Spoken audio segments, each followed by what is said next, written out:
আসসালামু আলাইকুম। প্রিয় দর্শক, অন্য মঞ্চের আলাপচারিতায় আপনাদের সকলকে আমন্ত্রণ জানাচ্ছি। আজকে যে শিরোনাম, এই ঘটনা বেশ পুরনো। ইচ্ছে করে কয়েকদিন পরে এই ভিডিওটি করলাম। এর কারণ হলো যে শিরোনামটি দিয়েছে এখানে এবং সেখানে যে ঘটনাগুলো ঘটেছে এটার ধারাবাহিকতায় এখন বাংলাদেশে যা কিছু ঘটছে এবং এখন এই মুহূর্তে আমেরিকাতে যা কিছু ঘটছে, দিল্লিতে যা কিছু ঘটছে, পর্দার আড়ালে যে সকল খেলাধুলা হচ্ছে মূলত ওই ঘটনা থেকেই শুরু। আগে খবরটা বলে নিই। খবরটা হলো, নতুন যে রাজনৈতিক দল এনসিপি, সেই এনসিপির একটা কেন্দ্রীয় অফিস আছে এবং এটা ঢাকা শহরে যে বাংলা মোটর আছে সেখানে রূপায়ণ টাওয়ার। ঢাকা শহরে যে কটি লাক্সারিয়াস বিলাসবহুল ভবন রয়েছে, এরকম একটা বিলাসবহুল ভবনের নাম রূপায়ণ টাওয়ার। এবং এই ধরনের টাওয়ারে কোনো রাজনৈতিক দলের অফিস নেই এনসিপি ছাড়া। তো এনসিপির এখানে বেশ বড়সড় অফিস, আমি শুনেছি 2টো ফ্লোর নিয়ে তাদের অফিস, এবং সেখানে যারা বসেন নেতারা, তাদের বসার জায়গা, অন্যান্য যে বিষয়গুলো মানে রীতিমতো রাজকীয়। এখানে নেতাকর্মীদের আনাগোনা, অফিসের সামনে প্রচুর লোক থাকে এবং এই অফিসকে কেন্দ্র করে অনেক সুনাম, অনেক দুর্নাম রয়েছে। সুনাম মানে ভবিষ্যতে তারা বাংলাদেশ নিয়ন্ত্রণ করবে, শাসন করবে, এখান থেকে যমুনা নিয়ন্ত্রিত হয়, এখান থেকে অনেক কিছু নিয়ন্ত্রিত হয় এগুলো। আর দুর্নাম হলো যে এখান থেকে সকল মব নিয়ন্ত্রণ হয়, এখান থেকে বদলি, ট্রান্সফার থেকে শুরু করে যাবৎ এনসিপির বিরুদ্ধে যত অভিযোগ আসছে এই অফিসকে কেন্দ্র করে। এবং নানা জনে নানা কথা বলেন যে যমুনার পর, মানে ডক্টর মোহাম্মদ ইউনূসের পর পাওয়ার হাউস, দ্বিতীয় পাওয়ার হাউস যদি ক্যান্টনমেন্টকে ধরেন, জেনারেল ওয়াকারুজ্জামানের অফিসকে ধরেন, তাহলে তৃতীয় পাওয়ার হাউস হলো এই রূপায়ণ টাওয়ারের সামনের বাংলা মোটর মোড়, এই টাওয়ার। তো এখানে আওয়ামী লীগের বা নিষিদ্ধ ঘোষিত ছাত্রলীগের নেতাকর্মীরা কয়েকদিন আগে অনেক সময় ধরে, লম্বা সময় ধরে এখানে তারা জটলা করেছে, মিছিল করেছে এবং নেচেছে, উল্লাস নৃত্য করেছে। তো এটার ইম্প্যাক্টটা কি বা এটা কিভাবে হলো? প্রথমত হলো, যেখানে 32 নম্বর ভেঙে ফেলা হলো, ছাত্রলীগের একটা লোক সেখানে দাঁড়াতে পারলো না। সাধারণ যারা লোকজন আওয়ামী লীগকে ভালোবাসেন, এমনকি মহিলা, তারা গিয়ে সেখানে লাঞ্ছিত হয়েছেন। এমনকি এবছর অর্থাৎ 2025 সনের 15ই আগস্ট তারিখে সেখানেও ছাত্রলীগ আওয়ামী লীগের কোনো লোক যেতে পারেনি, এটা সিঙ্গেল লোক যেতে পারেনি, কোনো মহিলারও যেতে পারেনি। তো সেই অবস্থাতে আগস্ট মাসের 15ই আগস্টে যেখানে ছাত্রলীগের এই দুরবস্থা, যুবলীগের এই দুরবস্থা, আওয়ামী লীগের এই দুরবস্থা, সেখানে all on a sudden September মাসে এসে এমন কি ঘটনা ঘটল, যে ঘটনায় ঢাকা বিশ্ববিদ্যালয় নয়, কিংবা নিউ মার্কেট নয়, অন্য কোনো জনবহুল এলাকা নয়, গুলিস্তান নয়, একেবারে এনসিপির অফিস, বাংলাদেশের তৃতীয় যে পাওয়ার হাউস, এখানে এসে কয়েকশো নেতাকর্মী অনেকক্ষণ জটলা করলো, দাঁড়িয়ে থাকলো। তারপর সেখানে তারা জয় বাংলা, জয় বঙ্গবন্ধু, শেখ হাসিনা সরকার বারবার দরকার, বা এরকম নানা রকম যে স্লোগানগুলো আওয়ামী লীগ দেয়, তারা সেখানে দিতে থাকলো। তারপরে বীর বিক্রমে তারা সেখান থেকে চলে গেল। কারণটা কি? পুলিশ কি করলো, এনসিপি কি করলো, সেনাবাহিনী কি করলো? তারা তো নিষিদ্ধ। তারপরে এনসিপিকে যারা বিভিন্ন সময় ব্যাকআপ দিয়ে আসছে, জামাত কি করলো, গণ অধিকার পরিষদ কি করলো, এমনকি বিএনপি কি করলো? কেন এখানে এই মিছিল হলো? এর পিছনে কি রয়ের কোনো হাত আছে, নাকি সিআইএ এর কোনো হাত, নাকি উত্তরপাড়ার কোনো গ্রিন সিগন্যাল, নাকি যমুনার কোনো গ্রিন সিগন্যাল? প্রশ্নগুলো কিন্তু করতে হবে বা এর প্রশ্নের উত্তর জানতে হবে। নাকি এনসিপিকে চাপে রাখার জন্য এখানে ছাত্রলীগের নাম করে অন্য কোনো রাজনৈতিক দল, আমি নাম বললাম না, যারা এনসিপির প্রমোটার অথবা এনসিপিকে যারা দমন করতে চায়, তারা এনসিপিকে বাগে রাখার জন্য, ভয় দেখানোর জন্য, নিয়ন্ত্রণ করার জন্য এই অফিসে আওয়ামী লীগের জুজুর ভয় দেখিয়ে পুরো কয়েকটা ঘন্টা ধরে যে কাজটি করা হলো এবং সদল বলে সেখান থেকে আবার সময়মতো সটকে পড়া হলো। তো সন্দেহ যদি এরকম হয় যে প্রশাসনের যারা কর্তা ব্যক্তি তারা বিষয়টা জানতেন, আর ওখানে যারা দাঁড়িয়ে আছেন তাদেরকে চিনতেন, আর চিনতে পারার কারণে তারা এখানে কোনো অ্যাকশনে যাননি, যেহেতু এটা একটা নাটক ছিল, এটা একটা মব ছিল, হতে পারে। ইদানিং ঢাকা শহরে যেভাবে মিছিল মিটিং বাড়ছে, প্রচন্ডভাবে মিছিল মিটিং বাড়ছে আওয়ামী লীগের, এবং সেই সমস্ত মিছিল মিটিংয়ে যারা সম্মুখ সারিতে আসছে, আমার কাছে এদেরকে অপরিচিত মনে হয়। এদেরকে দেখলে আওয়ামী লীগ মনে হয় না। আমি তো সেই ছোটকাল থেকে আওয়ামী লীগ করতাম।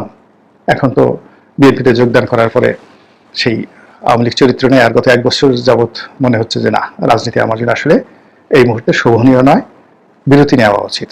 ভবিষ্যতে পরিবেশ পরিস্থিতি ভালো হলে তখন হয়তো চিন্তা করা যেতে পারে, but not at this moment. ফলে গত 1 বছর ধরে কার্যত যাকে বলা হয় নিষ্ক্রিয় অবস্থায় আছি।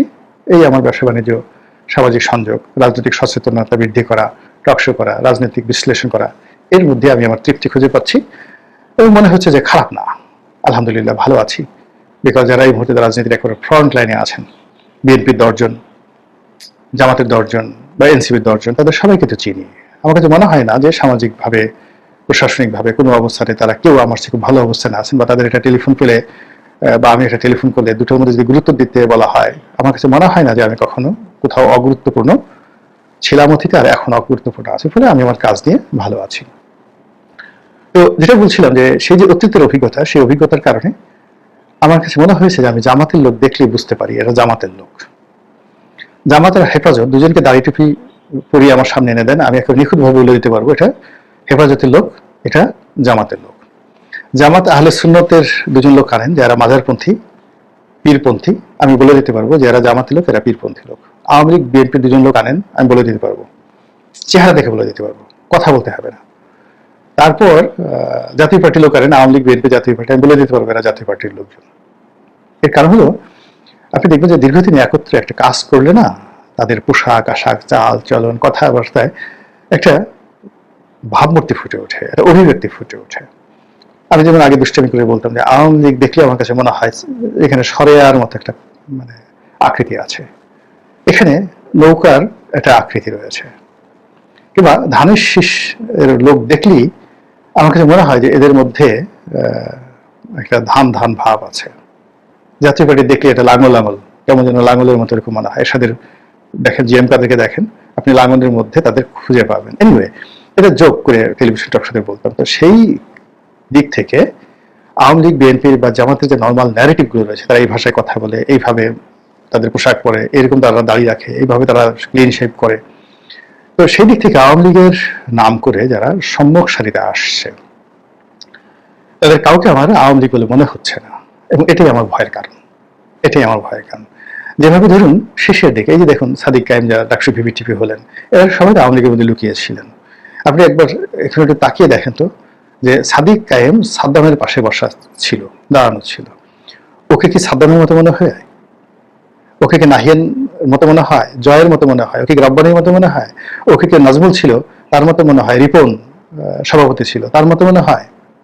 তাদের মতো মনে হয় না। ও আলাদা। ওকে দেখেই আপনি এখন যেমন বলতে পারেন জামাতের লোক, তখন আপনি যদি একটু ভালোভাবে তাকিয়ে দেখতেন, আপনি বুঝতে পারতেন যে ছাত্রলীগের মধ্যে কয়জন জামাত রয়েছে। আচ্ছা, আপনি দেখেন তো এই যে সালমান এফ রহমানের ফ্যামিলি, এটা অ্যাবসলিউটলি মুসলিম লীগ ফ্যামিলি, পোশাক আশাক পাকিস্তানপন্থী একটা গ্রুপ। আপনি তাকে রাখেন, তার সাথে আওয়ামী লীগের যে টিপিক্যাল আওয়ামী লীগ, তোফায়েল আহমেদকে বসান, আমির হোসেন আমাকে বসান, যারা হোমোজেনিয়াস আওয়ামী লীগ, একরকম মনে হয়? একরকম মনে হয় না। আপনি হাসানুল্লাহ কিনু, তারপরে রাশেদ খান মেনন একদিকে রাখেন, আর তাদের সমবয়সী আওয়ামী লীগের যেগুলো হোমোজেনিয়াস আওয়ামী লীগ রয়েছে, অত বিখ্যাত না, ওই যে মারা গেছেন সিলেটের মহসিন আলী, তাকে আনেন। কিংবা ওই যে সাইদুল হক মারা গেছেন, একজন মন্ত্রী ছিলেন, সামাজিক মানে সমাজ কল্যাণ মন্ত্রী ছিলেন। এনামুল হক মারা গেছেন, এনামুল হক শহীদ। এই লোকগুলোকে বসান, এদের দেখলেই মনে হবে এরা আওয়ামী লীগ করে। কিংবা হাফিজ মজুমদার, ওই যে সিলেটের হাফিজ মজুমদার, এদেরকে বসান, দেখলেই মনে হবে আপাদ মুস্তফা আওয়ামী লীগ। কিন্তু বাকি লোকগুলো দেখলে আপনার আওয়ামী লীগ মনে হবে না। কিন্তু আওয়ামী লীগ এই যে বাইরে থেকে মুসলিম লীগ, বাইরে থেকে জামাত, বাইরে থেকে বিএনপির লোক, বাইরে থেকে জাসদের লোক, এরা যে ঢুকিয়ে একটা বিরাট কিছু করার চেষ্টা করেছে, এটাই কিন্তু তাদের পতন ডেকে নিয়ে আসছে। আবার এখন জামাত লুকোচুরি করছে, তারা মনে করছে ওরে বাবা, লোক ঠকিয়ে বিরাট জিতে গেছি, আওয়ামী লীগকে ঠকিয়েছি, বিএনপিকে ঠকিয়েছি, একবার বিএনপির ঘাড়ে, একবার এরশাদের ঘাড়ে, একবার আওয়ামী লীগের ঘাড়ে আমরা বসে যে শক্তি অর্জন করেছি, বিশ্বাস করেন এই শক্তি যেতে 1 মিনিট লাগবে না। জীবনে কোনো পরগাছা গাছের চেয়ে বড় হতে পারেনি। জীবনে কোনো পরগাছা কখনো বংশ বিস্তার করতে পারেনি। অনেক বিল্ডিং এর উপর পরগাছা হয়েছে, বিল্ডিংটা শেষ হয়ে গেছে, কিন্তু পরগাছা গাছ হিসেবে কোনোদিন মাটির সন্ধান পায়নি, ওকে বিল্ডিং এর উপর থাকতে হয়েছে। অনেক বট গাছের উপর পরগাছা হয়, বড় গাছের উপর পরগাছা হয়, ওরা সারা জীবন ওই পরগাছাই থেকে যায়, কোনোদিন মাটির সন্ধান পায় না। তো সেই দিক থেকে জামাতকে যদি সত্যিকার অর্থে রাজনীতি করতে হয়, তাহলে একেবারে যে সকল রাজনৈতিক দল ইসলামী কৃষ্টি কালচার মেনে রাজনীতি করে আজকের জায়গায় এসেছে, যেমন ধরেন সৌদি আরবের ইবনে সৌদ পরিবার, তাদের কথা চিন্তা করেন, সাদ্দামের বাদ পার্টির কথা চিন্তা করেন, সুনিয়ত করেছেন, কিংবা ইরানে যে ইসলামী রেভলিউশন হলো, আয়াতুল্লাহ খামেনির যে বিপ্লবী দল, এরকম মানে এখানে কোনো রকম লুকোচুরি নাই, মুনাফিকি নাই, পরগাছা নাই, তারা টিকে ছিল। বা আফগানিস্তানে তালেবানদের কথা চিন্তা করেন, পাকিস্তানে তেহরিক ইসলামের কথা চিন্তা করেন, এরা ইসলামাইজেশন নিয়ে কিন্তু তারা এগিয়ে গেছে এবং তারা সফল হয়েছে। কিন্তু জামাত তারা একটা ফ্রন্ট রেখেছে সামনে, আরেকটা ফ্রন্ট পেছনে, আরেকটা ফ্রন্ট মাথার উপরে, আরেকটা ফ্রন্ট বিএনপির পেটের মধ্যে, আরেকটা মানে ফ্রন্ট রেখেছে আওয়ামী লীগের ঘাড়ের উপরে, এবং তারা মনে করছে যে এটা 10 হাতে তারা খেলছে। কিন্তু ইতিহাস এটা বলে না। জামাতের অনেকের সাথে আমি চলেছি, সিনিয়র নেতৃবৃন্দ চলেছি, তাদের ডেপথ অফ নলেজ আমাকে কখনো মুগ্ধ করেনি। ধর্ম সম্পর্কে তাদের জ্ঞান খুব অল্প, কোরআন সম্পর্কে তাদের জ্ঞান আরো অল্প। অনেকে খুব ভালো ওয়াজ করেন, খুবই জনপ্রিয়, ভীষণ রকম জনপ্রিয়, কিন্তু তাদের কথা শুনলেই মনে হয় যে তারা খুব কম জানেন, ভীষণ রকম কম জানেন। তো এই যে জিনিসগুলো হচ্ছে, যে খেলাধুলাগুলো এখন রাজনীতিতে হচ্ছে, এরা কারা খেলছে? বিএনপি খেলছে, আওয়ামী লীগ খেলছে না, জামাত খেলছে না, এনসিপি খেলছে না, গোয়েন্দা সংস্থা খেলছে, আমরা বুঝতে পারছি না। কিন্তু বাস্তবতা হলো যে এনসিপির মতো একটা দলকে আলটিমেটলি কিন্তু শেষ করে দেওয়া হয়েছে, একটা সম্ভাবনাকে শেষ করে দেওয়া হয়েছে, নুরুর মতো একটা দলকে শেষ করে দেওয়া হয়েছে। এই কুটিল এবং জটিল সম্পর্কের মতো ডাকসুর মতো একটা সংগঠনকে কিন্তু শেষ করে দেওয়া হয়েছে। আপনি মনে করেছেন যে যারা জিতেছে খুব ভালো করবে, জাস্ট ওয়েট, আপনি দেখেন তাদের ফলাফল কি হয়। জাকসু, জাহাঙ্গীরনগর ইউনিভার্সিটি খুব কৌশল করে জিতেছে, খুব কৌশল করে জিতেছে। আপনার কি মনে হয় তারা সাস্টেন করবে জাহাঙ্গীরনগর বিশ্ববিদ্যালয়? তারা ভালো কিছু করতে পারবে? প্রশ্নই আসে না, প্রশ্নই আসে না। শুধু সময়, জাস্ট 2 মাস 3 মাস অপেক্ষা করে দেখেন কি অবস্থা হয়।